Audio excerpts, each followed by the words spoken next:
Hey guys, I wanted to do a really quick video because a few people have asked me about this part storage cabinet that I have here. I posted a picture on a forum where there was a discussion about the YouTube channel Tested, and Adam and Jamie from the Mythbusters, it's their channel, and Adam was showing his part storage cabinet, and it was from a company called Sortimo. Now, I don't have the Sortimo cases.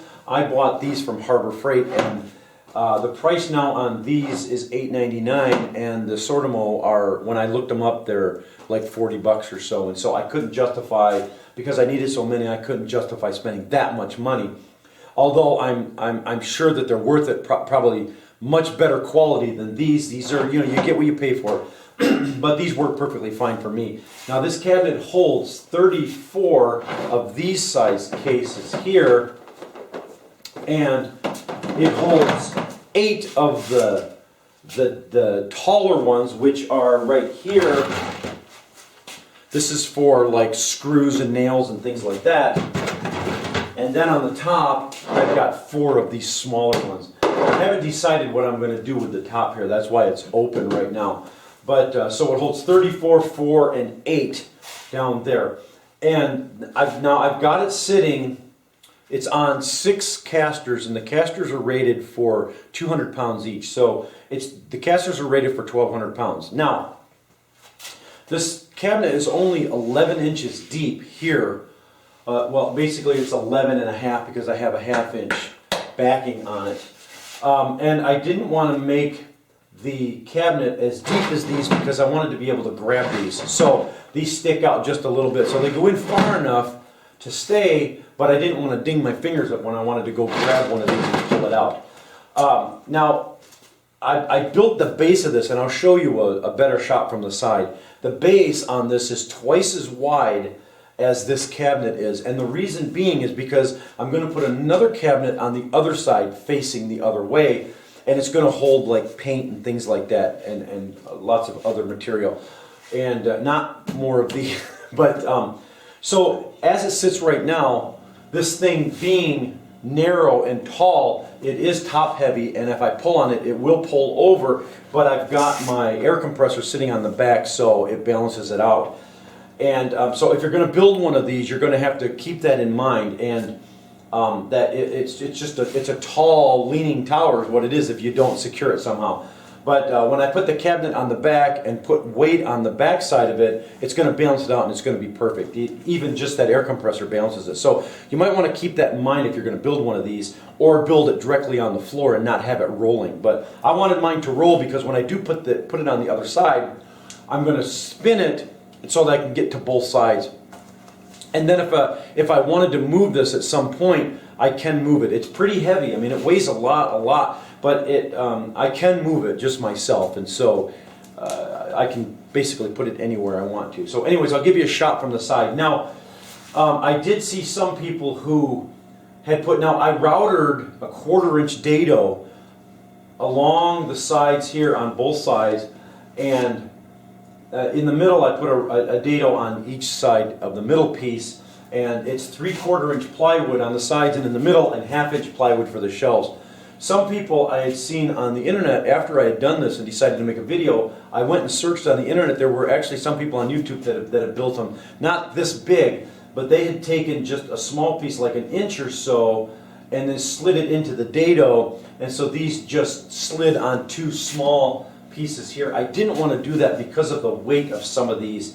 I've got some nails and screws and whatnot, and some of these are pretty heavy, so I did probably overbuild a little bit and put some, by putting full shelves in here. But it came out perfect the way that I had envisioned this, and so I don't think that I went overboard on putting the shelves in. But anyways, I will put below, I'll put a link to a PDF on my website, just a quick sketch of the dimensions of this cabinet, and so you can kind of like tailor it to yourself, or it's a really simple thing to do. The hardest thing is to just cut these dados, and I did it with a router. I just put a guide fence along and just ran my router down 1/4 of an inch, and it worked out perfectly. Okay, so let me show you this base. Basically what it is, I laminated 2 3/4-inch plywood, and I left enough space to be able to put another cabinet here on the other side, and there's my air compressor kind of balancing it out right now. In the next day or two, I'm going to put another cabinet, and they won't be narrow shelves like this. They'll be taller shelves so that I can put paint and cans and things like that on there.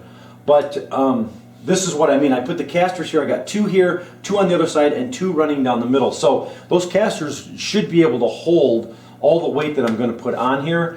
If it doesn't, I can always change those casters out and put some stouter ones in there. But for right now, I think they're going to work okay.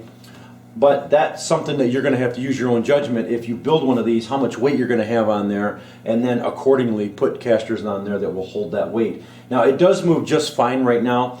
When I put the other side on with the paint can stuff, who knows? I might have to take a couple bodybuilders to move this thing. But this is what I'm talking about. There's a lot of weight on this side, and it will tip if I don't have weight on the back side. So you might want to keep that in mind and kind of adjust this accordingly. You might want to come out farther here on the front and put the casters out here farther, or put some kind of a bar out here. So, because if you're just going to build this and don't need the cabinet on the back, then you're going to have to do something here so that it's not so top heavy. But anyways, what I did was I just routed a 3/4-inch dado along the edge here and on the other side and down the middle. So the sides and the middle sit down on this 3/4-inch piece right here. And then I just screwed into it, glued and screwed. And it seems to be working great, and I'm actually pretty happy, pleased with the way it came out. This was just old plywood that I had sitting out back behind the garage, and it's working perfectly. So anyways, I'll put the dimensions, like I say, on the website. I'll put a link below where you can go out and take a look. In hindsight, if I would have thought, I would have made a video on building this, but I just didn't think about it. I didn't think anybody would really care. But yeah, I'm thoroughly enjoying the organization that comes along with this. Now, speaking of organization, I am doing a video also of my rolling tool cabinet, which I also was inspired by Adam Savage, who I have for years been frustrated with my toolboxes, and I could never find anything in there. And he kind of inspired me when he built this rolling cabinet that holds all of his pliers and scissors and stuff. So what I did was I took it one step further, and I built a cabinet that will hold all of my tools from both of my toolboxes. And so I did that, and let me show you real quick. I've done a video on this that I need to edit and upload, and here is my rolling tool cabinet with everything on it. And I can roll this around the shop and roll it over here to my work table or my table saw, anything that I need to do, and everything is on here. And both of my toolboxes have been completely cleaned out. My large red toolbox went away to a buddy of mine, and he's enjoying it thoroughly.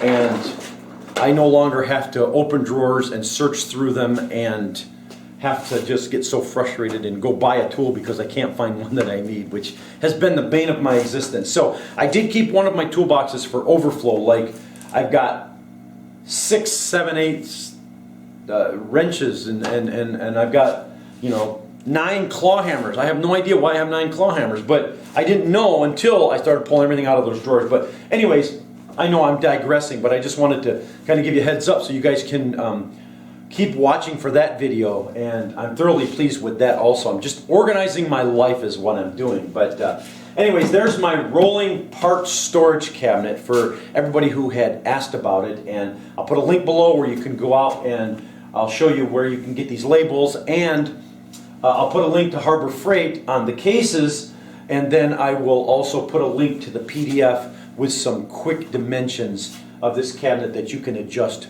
to fit your own needs. And like I say, the biggest thing is that you're going to have to stabilize this, because I've only got these 11 inches deep, and I wanted to make that clear that you don't just go building this and putting on the casters and then it just kind of falls over on you, because there is a weight distribution thing to consider, and I wanted to make sure that you kind of consider that if it's going to be on wheels or whatever. Well, even standing, something this narrow and this tall, you're going to have to secure it to the wall. Anyways, there it is, my part storage cabinet. Thanks a lot for watching, guys. We'll catch you later.